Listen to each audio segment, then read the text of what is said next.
Well, good morning. It's really lovely to see you all here, and a really good start, I think, of half term for the children that I can see here. And I want to talk about children and young people today because we often say in this country, and we genuinely mean it, that we want every child to go as far as their talent or ability will allow them to have a really good chance in life. But it doesn't always work like that. And we've got to confront that reality. I was lucky, I was fortunate. I was the first in my family to go to university. But it didn't work even in my family, because for my brother, who had difficulties learning, it didn't work for him. And that's the same for hundreds of thousands of children, year on year. The system doesn't work for them. And actually, they don't have the chance to go as far as their talent or ability would actually allow them to go. They don't get the chance to fulfill their potential. And we have to fight for those children. We have to fight for those young people. We have to show that we're on their side and we're a government that is fighting for them, that we're their government in many respects. Now, good things have happened in schools in terms of standards. The last Labour government put in place the framework for that, and that's been built on, and we need to acknowledge that. But it still doesn't work in the way that it should. I want to go back to my family again because, as I say, I was fortunate. I was being fast-tracked through the system to get to that university place. It was the most incredible experience to go from a village on the Surrey-Kent border to the city of Leeds to go to university and to set me up for a legal career. A really fortunate chance for me to fulfill potential. But for my brother, as I say, had difficulties learning. The system did not work for him. He got put to one side. He got forgotten. He didn't get the support that he needed. And he had to fight every single day just to count, to be seen, to be taken into account. And one of the things that's etched on my mind is something my dad said to me over and over again when I was growing up. Because as I was going through the system, he said to me, "You're not doing any better than Nick, your brother. Nick is doing just as well as you." Because he wanted to instill in me that everybody should have the same chance, that everybody should be gauged by their own ability and have the ability to have that push through. And we need to do that now. Now, it's got better. I don't doubt that from when I was growing up. But is it really true? Do we put equal worth into children and young people who don't want to go to university? Do we really, really value apprenticeships in the way we should? I think apprenticeships are brilliant, by the way. I'd really champion them. I think it's fantastic to leave school and go into an apprenticeship, which is just as skilled, uses just as much brain power, allows children to really show what they can do. But do we really value it? When we talk about what our children are doing, do we really value and talk up apprenticeships in the same way? Because I don't think we do. I don't think that we do. We still have this tilt in the system that suggests university is one thing and apprenticeship is the other. That's not true. It's not right. I don't believe in that. And we need to level this up. We don't believe enough in work, the power of work, what people can do at work. We don't talk this up enough. And so we need to change the system. We need to fight the system. We can't be complacent about this and simply say, well, it's all right, we shrug our shoulders.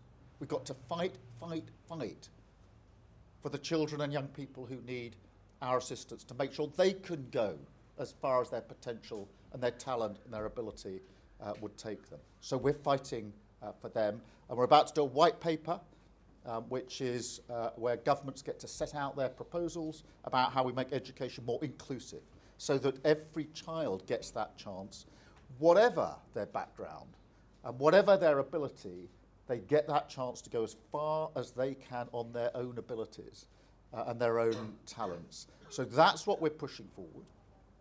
And I want to talk about another aspect of challenge for children and young people, and that's social media. Now, confession, I have two teenage children. My boy is 17 and my girl is 15. So I see this in the way many, many parents do.